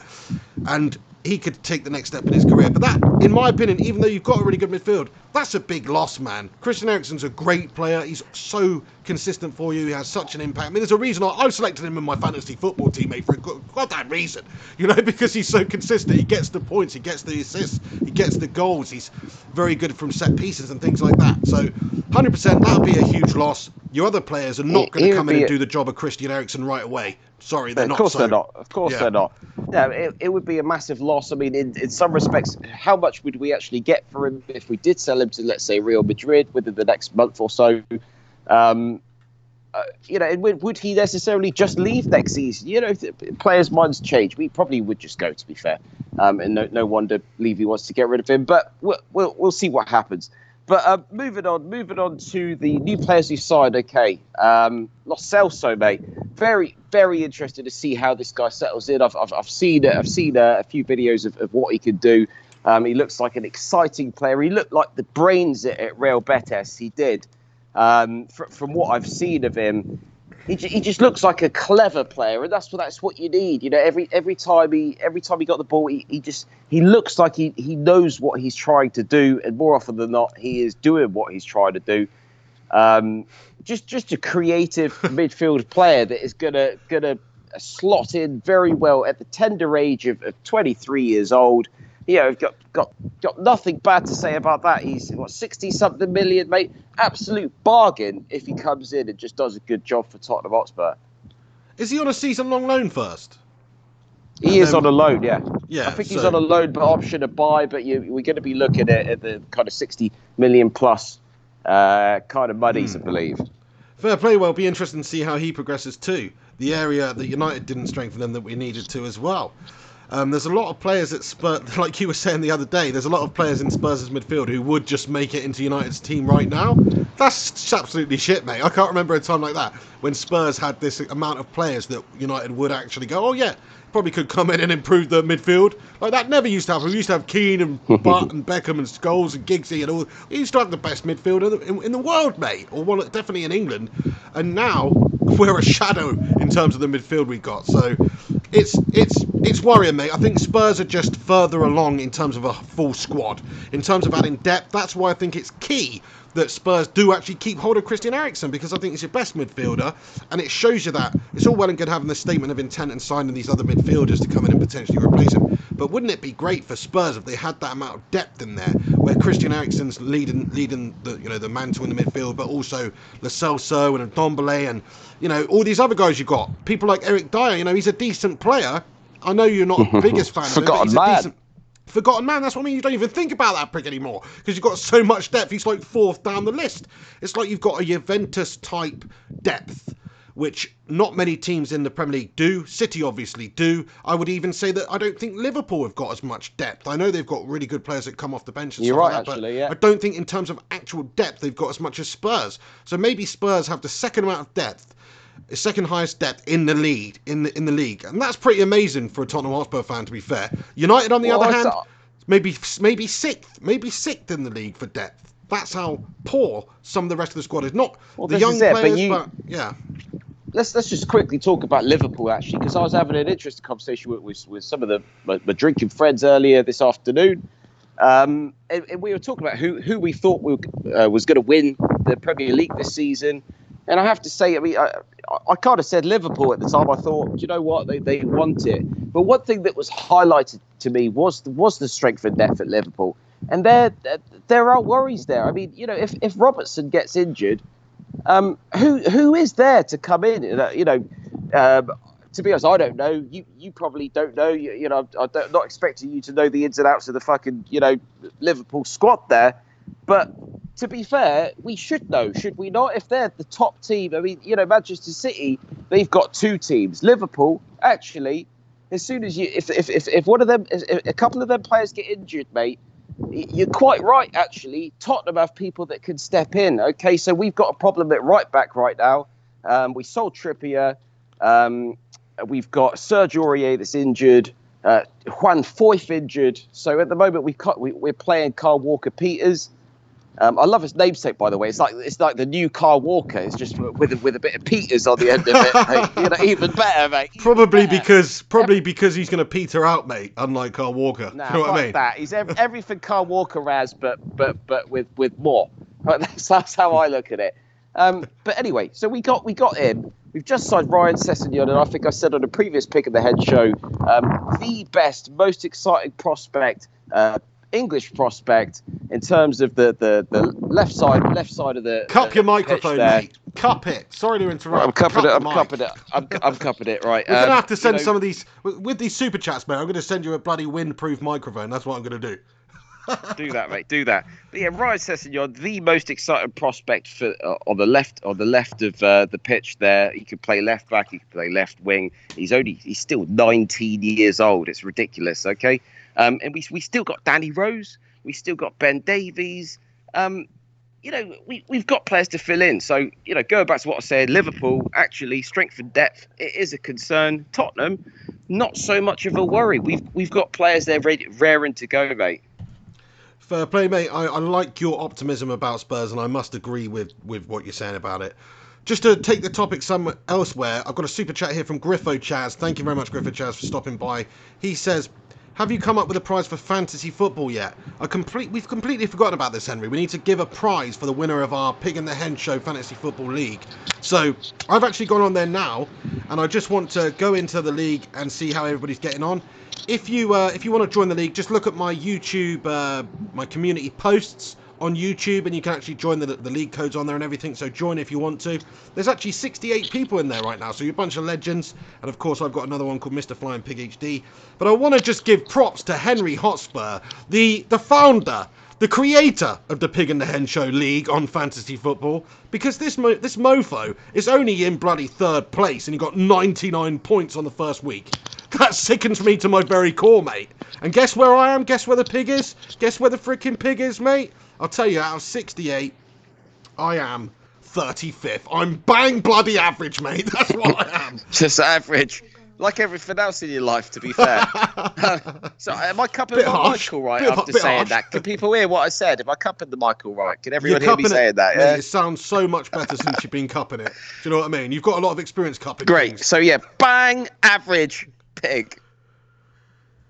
Yeah, bang average, mate. Bang average. I made some key mistakes here. I want to talk about. So what we should be talking about. I just want to talk about. Mate, what we should be talking about. What we should be talking about. You're talking about a prize for the winner of the absolutely Pig and the Hen League. Yes. And it's obviously going to be me, the winner. So we should be talking about what people want to get me as a present. I mean, maybe I should think about what I want. I'll let you know on the next Pig and the Hen Show, guys. I'm thinking something like a football shirt of their choosing for the next season, or like maybe a congratulatory video from the Pig and the Hen to go with it. Do you know what I mean? Some cheesiness like that. It just needs to be Pig and the Hen merchandise, mate. We've got it out there, mate. Yeah. And whoever wins it, you have to send a picture of yourself wearing a Pig and the Hen t-shirt, good shout. Drinking out of a Pig and the Hen mug, fucking wanking off to the theme tune. Send it in, mate, and you know what I mean? Okay, I like it. That's it. We'll send the winner a bundle of Pig and the Hen merchandise. You might be able to see it. Like I tried to set it up on YouTube, the shop window. We've got a shirt, we've got a hoodie, we've got a couple of other things with the Pig and the Hen logo. When you click on it, it looks a bit shite, but actually what it is, it is a high definition image that I've used. So the printed version, it should be okay. I just think their website's gash at like rescaling things. So maybe that's why no bastards bought one, because they think, why do I want to buy this blurry thing? But the image that I put on there when I submitted it was absolutely spot on. So don't worry about that. But anyway, you will be given some of this merchandise. I think that's a good prize. For the Pig and the Hen Show League, what would a Pig and the Hen Show League contestant in the Fantasy Football League want more than a bit of Pig and the Hen merchandise? They're in the fucking Pig and the Hen League. That's what they're in there for. So what I want to know is these two cunts that are ahead of me. Fair play to you guys. Do you know what I mean? You're doing something right. Do you know what? I'm no fantasy football expert. I actually already had a team set up, and I've got a friend out here that actually told me, no, you're going about it wrong. And I said, I ain't listening to you. But he explained his principles, and I thought, well, fuck it, actually, I will listen to you then. Let's just give it a go. What's the worst that's going to happen? And his philosophy was, forget about how players did last season. Forget about who you think is going to do well this season. Actually, just pick up the players that everybody else is picking. Literally go for the players where percentage picks is the thing. So everybody's picking Harry Kane. Everybody's picking Salah. Everybody's picking Sterling. Okay, we already know that. Everybody knows those are the kind of players that you want in your team anyway. But go one step further. I've got none of those players. Snap up. Well, there we go. Well, fucking hell. That goes to show you why I'm 35th, mate, to be fair. Exactly, mate. But yeah, just literally go for the players that the vast majority are going for. And you know what? Even if your fantasy football season doesn't start off to the best, is what this fellow was saying. Do you know what? Because you've obviously got the players that most people have, you're going to be okay, because you're not going to have fallen too far behind, because you've got the team that everybody essentially has got. And then you could build from there. The start's very important. Yes, I've had a very, very good start, and I've been lucky in many respects. But do you know what? Even if I hadn't been so lucky, I would have been in the pack, and then I could continue to work on the team week in, week out, and be in it to win it. That's what I'm saying. Well, it's working out Makes for you sense so to me. far, mate. Yeah, these Moneyball tactics are yours, like we were talking about with Rincon the other day. Shout out to Rincon. Sorry about the shite stream. We'll get you on another Pig in the Hen show very, very soon. Oh, I know it was such a Henry shame. It loved was such a yeah. brilliant show. Yeah, absolutely enjoyed it a lot. Fair play to Rincon. Is he in the fantasy league? Is Alex Rudd in the fantasy league? Gugsheet, are you in the fantasy league? Griffo Chaz, mate. Stay Griffo's Clint. in there. All of these legends. Are you guys in this league or not? Rincon's in there, I believe. But okay. like we'll probably have like a little weekly segment like this every single week where we just talk about how we've done in the fantasy football. I just want to say, whoever's got the team name Madeline Milan, shame on you. That's what I want to say, because that is messed up. That is it's also quite good. Mate. It's also quite good, but it's messed up. Messed up, mate. Absolutely messed up, There's mate. some messed up ones in there, but there's some good ones. Like, I like Henry's one and Don Bellens. That's quite original. I like that. And Dobbelens, yeah. I mean, it didn't take me too long, mate. But the team name is important. I want to shout I've had some funny names in the past, mate. Yeah, I want to shout out to Tyrone Jones, because his team name is Can't He Fit My Willian? Yes. That is quite a good one. But you need to. I don't know where Tyrone Jones is from, but I think the accent to have with that name surely has to be something like Scottish. Can't he fit? I can't do a Scottish accent, but in my mind, when you Can't read he fit me Willian? yeah, it works, mate, doesn't it? That's where he's coming from, I think. I do believe. I don't know, maybe, mate, maybe. It's, but fair play to you, Henry. I mean, let's take a look at him as well, because I've had an absolute double daymare with some of the selections in my team. But the thing you were saying earlier, Henry, I guess the people who win fantasy football are not just the people that select the players that everyone else has selected. They're also the people that select the surprise packages of the season and who play it and get the people in and out of the team transfer-wise at the right times. That's the key to actually winning fantasy football. Like, you can stay with the pack just doing that, but if you want to win it, you've got to do something different. Otherwise, you're never going to pull away from everyone else. Initially, make sure that you've got a team that everybody's selecting, essentially, so that you're in with the pack. And if you're lucky, and you can do well like my team has done. But now, going forward, it's all about, as you say, being astute. But at the same time, making sure once you've already got that lead, that you don't actually do what different to what other people do. So, for example, keep an eye on who other people are captaining. Can you see who's captaining who? So, for example, if someone's got Salah, yes, you've got Harry Kane. You had Harry Kane as your captain. Your best outcome would have been if you had Sterling as your captain. Exactly. You got 20 points. I already made a mistake there. That was an emotional choice because I want Tottenham to do well. I want Kane to score. So I think, I'm captaining that cunt. But that's probably the wrong thing to do. The wrong thing to do. I shouldn't be thinking like that. And I think this weekend I'll probably have Salah as captain.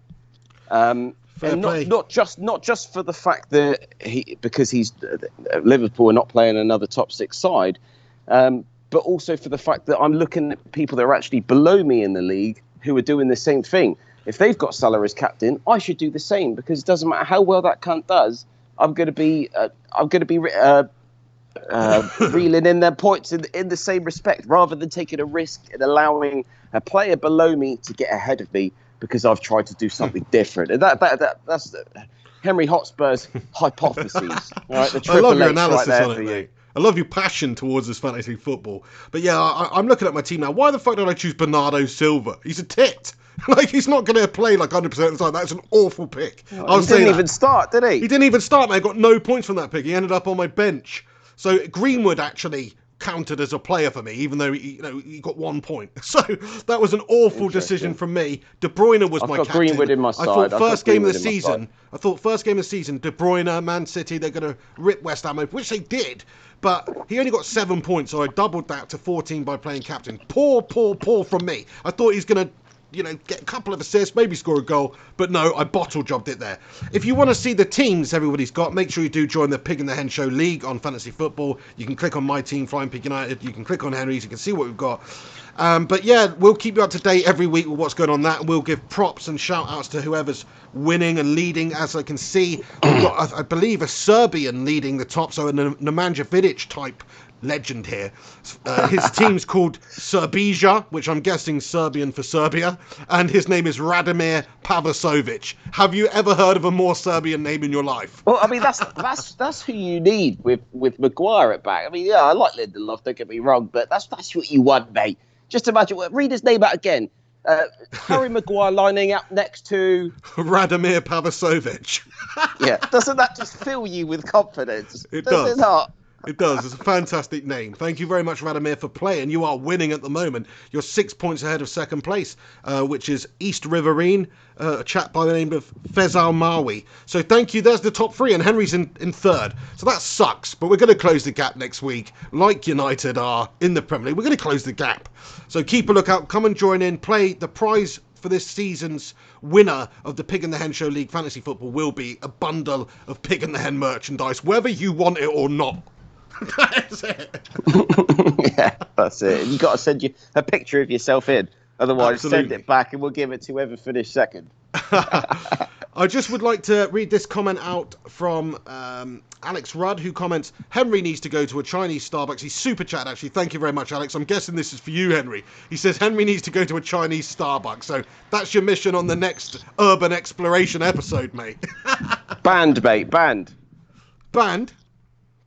Yeah, man. I've had... you should have seen what I've done with the last Frappuccino I had in there. I don't want to know. No, I'm joking. I could do, mate. But I don't think that, you know, I get like a weird little crowd around me or something, wouldn't I? I'd be sat there doing the Pig and the Hen show, drinking my Frappuccino, and then you get people just kind of like lingering around or some shit, mate. I just, you know, it's just, yeah. I just don't like being in a place where you're supposed to be there as a customer, but no, you're actually using it as your little fucking comfortable spot for doing the Pig and the Hen show. I don't think that's what he meant, is it? Henry needs to go to a Chinese Starbucks. I just think he wants to see you explore like we did with the McDonald's. Do you know what I mean? He wants to see you go in there. I thought what I read it as, I took it as he wants me to go and sit in Starbucks to do the Pig and the Hen show, which I have thought about. I've thought, well, I mean, people do that, don't they? But it's not really my style. Even though they'd have nice aircon in there, and I could have a Frappuccino, and you know. But to be fair, you're coming through fantastically well now, mate. Whatever you're doing now, this is great. Your audio sounds fantastic. The crystal clear. Well, the storm's image. passed, mate. The storm is passed now, so Good we're stuff. all good.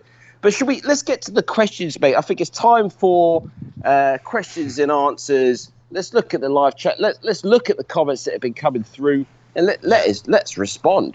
Let's do that. Get them in, guys and gals. We'll be going down the comments. So thanks to everybody who's taken the time to send them in.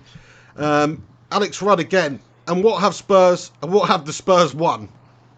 I love it. Well, we won the it was called the Carling Cup at the time, but obviously the League Cup in 2008. We just won the it was sponsored by Audi, the Audi Cup. The Audi Cup. That legendary tournament. Pre-season. But yeah, I mean, we won them. Yeah, Alex Rudd's asking the question. You're laughing. But yeah, we won those. And we got fantastic. We had the best transfer window. We made the Champions League final. They got the best transfer window trophy now, lads and lasses. Not only have they got the Champions League runner-up trophy, they've also got the transfer window best placed club award. That is hilarious, mate. I mean, I love the way Spurs that fan.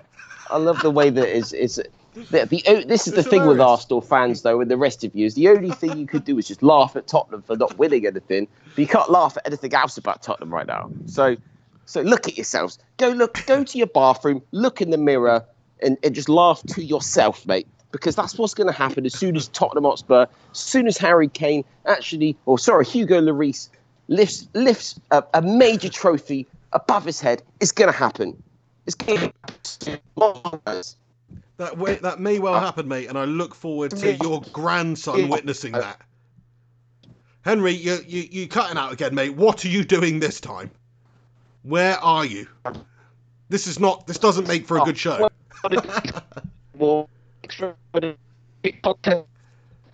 Henry Hotspur. Henry Hotspur, this is subpar. Are you still there, buddy?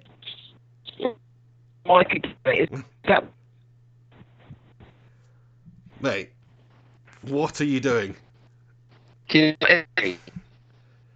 Well, you just sound terrible, mate. Now, like your bandwidth has completely gone. Like, this is pretty awful. I don't even know if people can hear me properly. That's the problem. But you can hear me all right, can you? I'm coming through loud and clear, mate. Going on a rant about here we go. Disliking such questions. Nice. Here you are. Come up with better questions. Otherwise, the bandwidth will go. You can't. Okay, nice one. I can hear you again now. That's good. Right, like, just stay where you are, mate. Stay where you are. Right. Okay. So thank you very much for that super chat, Alex Rudd. Much appreciated. Alex Rincon comments. I don't know who this is to, but he said Kane is almost 27 years old. He's got at the very least 4 more seasons at the top before he would start regressing. He's 133 goals away. He would have to average 34 goals a season. I guess they're talking about, is it possible for Kane to break Alan Shearer's Premier League goal scoring record? Which, judging by what Rincon said there, I mean, 27. If he's 27, he might have 4 or 5 seasons left. But yes, I mean, let's say it's 5 seasons. He's still going to have to get close to 30 goals every single year, which is unrealistic. Alan Shearer's goal scoring record probably remains safe, but nobody's really come close to it. It looks like Harry Kane could definitely run him close, but I don't think he's going to beat it. Do you, Hen? I mean, I guess you're a Spurs fan, so you probably think he will. The interest of this is that, great thing to talk about. Obviously, the fans love these records, but do you know what? I think is the last thing on Kane's mind. He's got much more to worry about than trying to beat Alan Shearer, obviously. But you know what? There's every chance it could happen. I mean, yeah, you're just capping him off at 31 years old. That's a bit harsh. He could have 8 years in him still. He could go up to 34 years old if he looks after himself. 35 years old, no problem at all. Okay, the best parts of his career are going to be within the next 5 years, granted. But if he continues to score as he has been, 25 goals plus a season, then he's only got to net a few more once he's 32, when he's still shit hot. It's not going to be a problem for him, is it? Really?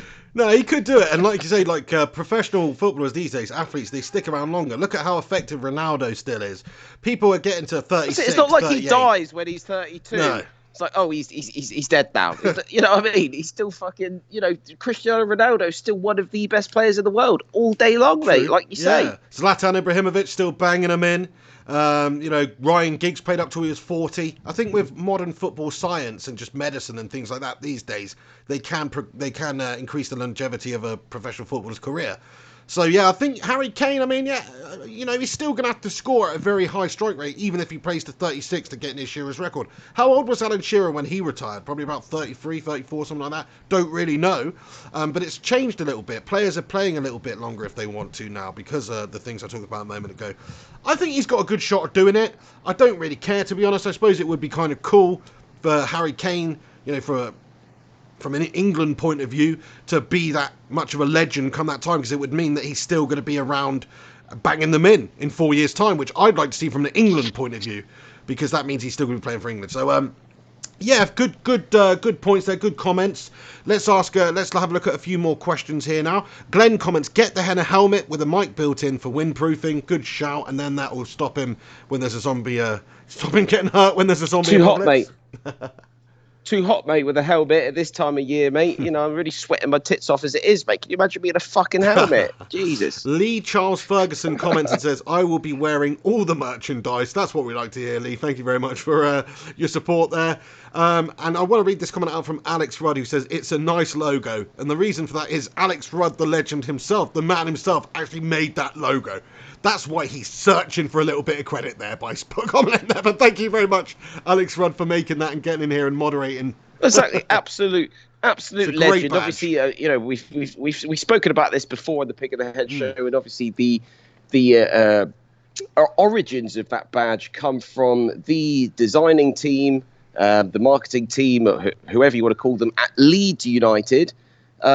And they come up with this fantastic badge, in my opinion. Actually, when I look back, maybe not so much for a real life team. It came out on social media. The fans slated it, and they decided to scrap it. But you know what? Thank you to those people, plus Alex Rudd, obviously. But thank you to those people that actually came up with that design to begin with. They developed Leeds' new badge. Exactly. Spent shitloads of money on it, actually. That's it. And we just stole it and modified it.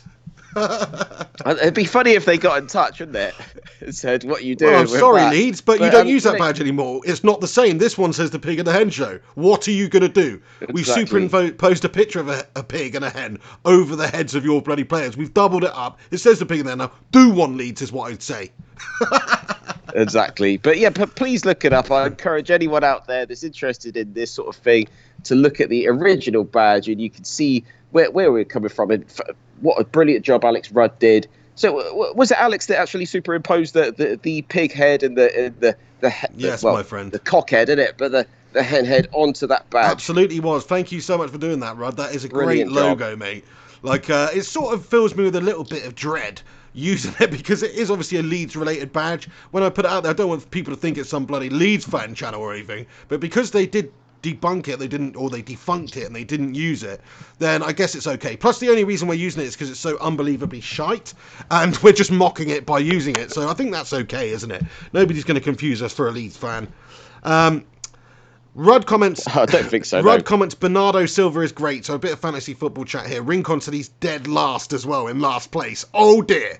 So anyway, Alex Rincon, Bernardo Silva's great. I mean, he is great and he did really well last season, and that's why I selected him in my freaking fantasy football side. But somebody's got to tell that bald twat Pep Guardiola to put him in there, because otherwise you're not going to get me any points. And at this stage, even after 1 week, I'm thinking I'm going to transfer the prick out. That's the problem. Andy Manchester, comment for you here, Henry. He says, Audi Cup. Yay! Champions! Champions! Ole, ole, ole. Yeah, we beat Real Madrid. Oh, really? Did you beat? Hang on. Did you beat the real Madrid though, or did you beat the fake Madrid? Did you beat the imitation Madrid? I think that's what you did. I don't think you beat the real Madrid. We beat the one where Zidane is now back there, and actually he won 3 Champions Leagues in a row with them. So yeah, the Real Madrid. But of course it was a friendly. Of course it was make as many substitutions as you want. But it was the same rules for all the teams. Everybody wanted to have a good preseason, I'd expect. So even though I don't read into it too much, yes, we did win the Audi Cup, and I'm proud to say it. And may the real trophies come into our hands the season going forward. They probably will, mate. It'll just be a little miniature commemorative runner-up trophy. But I want to read a comment here from Gungshi, who comments, Giggs is the most impressive. I would echo that as well. 40 years of age he played too.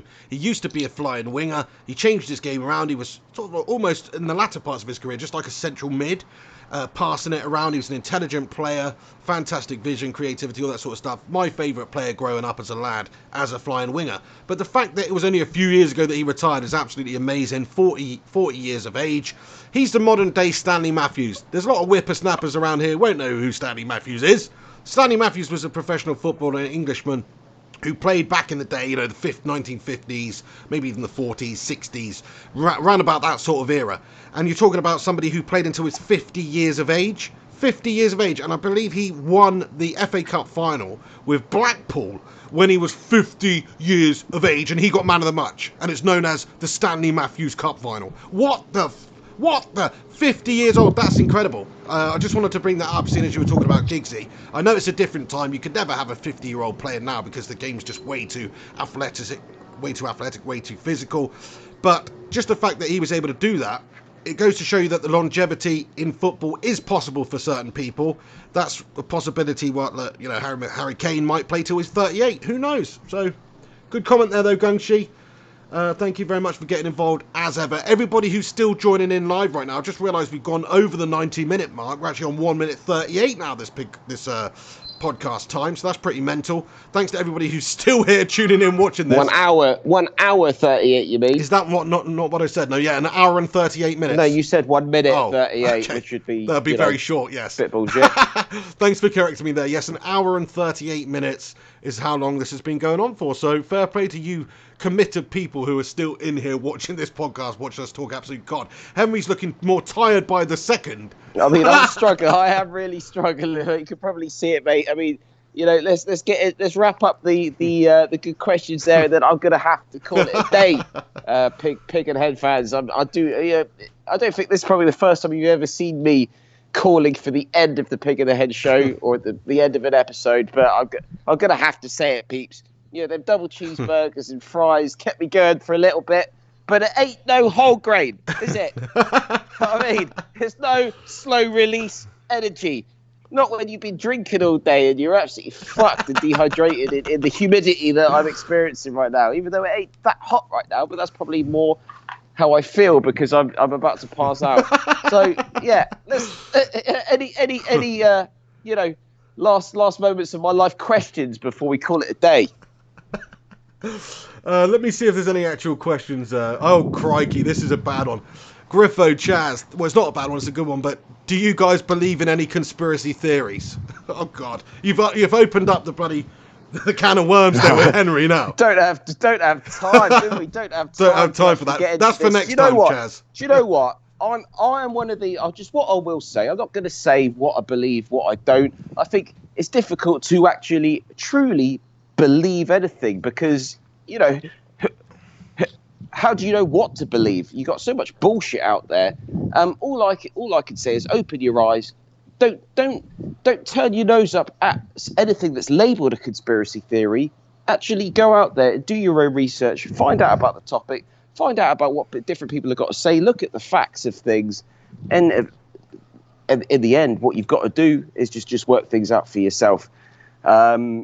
I certainly the number one thing, and I'm going to just quickly make it a mention. Most people listening to this show will know who Epstein is.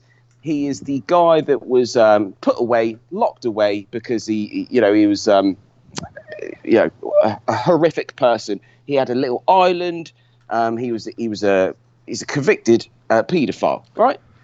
But what concerns me greatly is the list of names that he has been linked with. Do your own research, guys. I'm not going to preach to you and say the ins and outs of it, but there are names that this Epstein character was linked with. And do you know what? He apparently committed suicide the other day. He didn't commit suicide. Not. If you believe that, you just believe in what the mainstream media are telling you, because there's no video footage. The cameras were switched off. For whatever reason, the security guards were let off from work early. Just all of the normal occurrences, like there's major people in the United States right now saying there's something up with this, something up.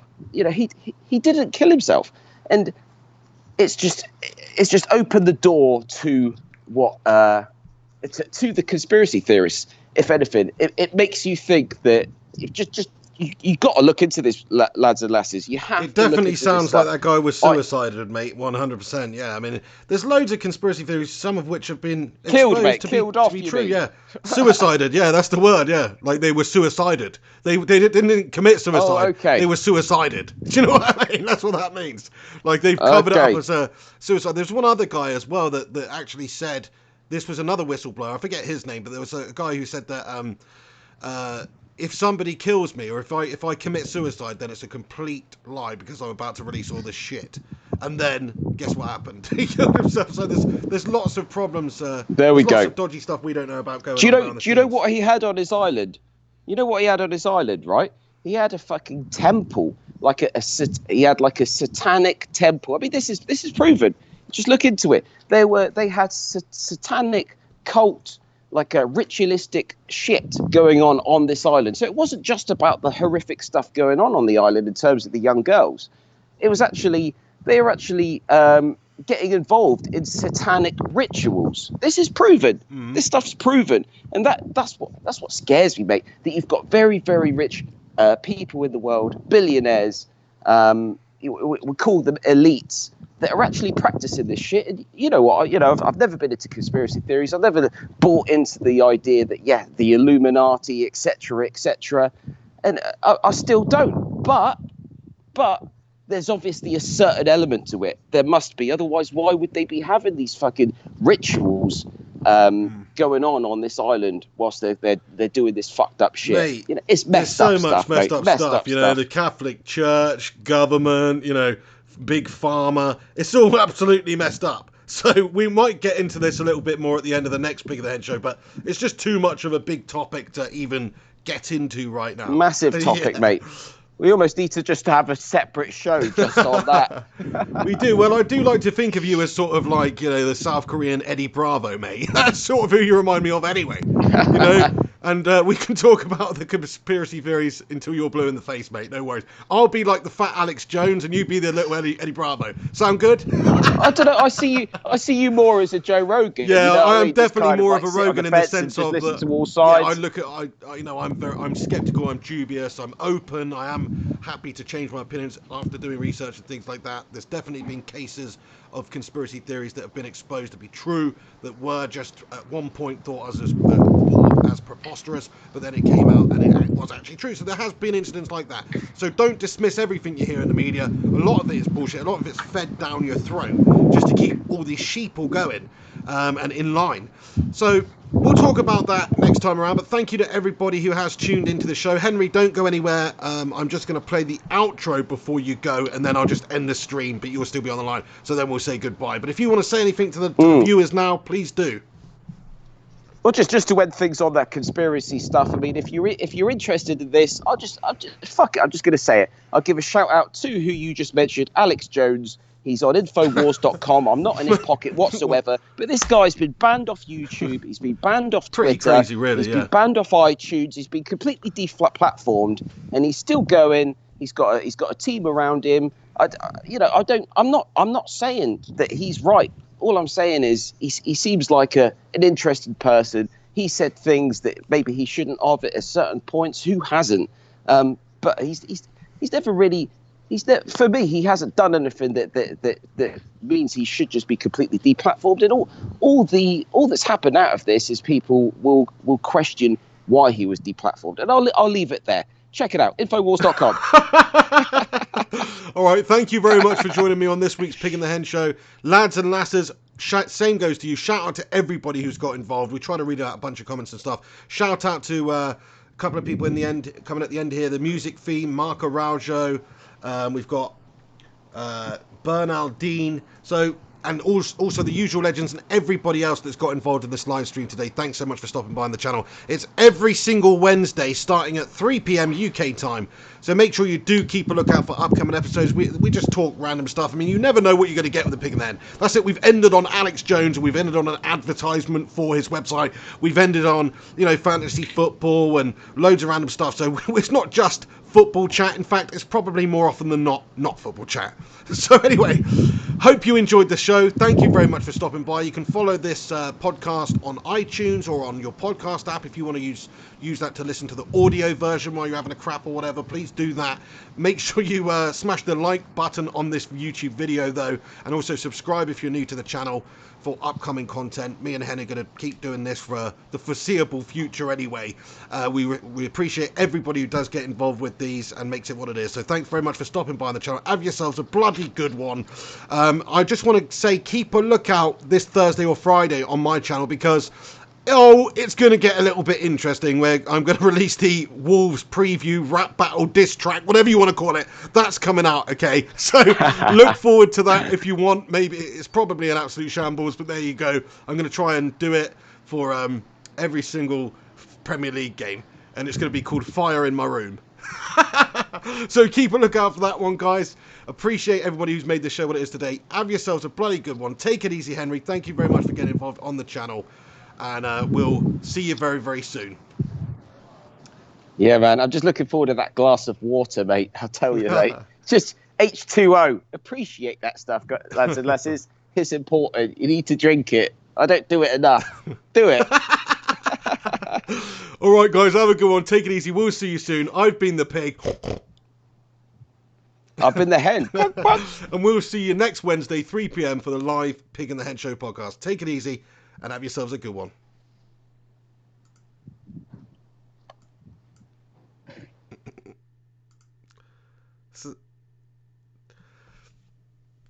Outro should be playing.